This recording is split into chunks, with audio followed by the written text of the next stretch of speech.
Что это? Давай смотреть вот эту вот штуку. Я очень много привезла приспособлений для того, чтобы не храпеть. Сегодня я сама практически первый раз держу это в руках. Это такая штучка, это силиконовый чехол для языка. Когда человек храпит, западает язык. Ну, я буду пробовать. Честно, страшновато засовывать это в рот. Ну-ка, давай вот так попробуем.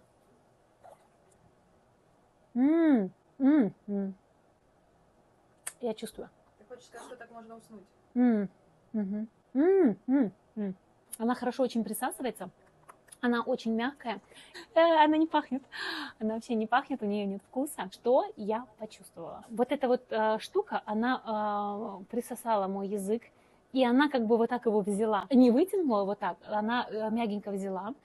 И смотри, когда ты такой спишь, язык туда падает. Присосала.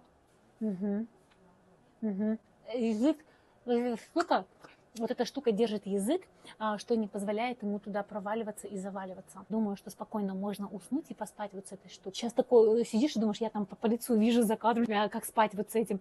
Да, здесь я думаю, что нужна сила привычки, и потом тут уже как бы ты мешаешь окружающим, и когда тот момент, когда западает язык, это небезопасно. Она не будет валяться у тебя, где попала, и там и под подушкой, и это самое, потому что у нее есть вот такой чехольчик.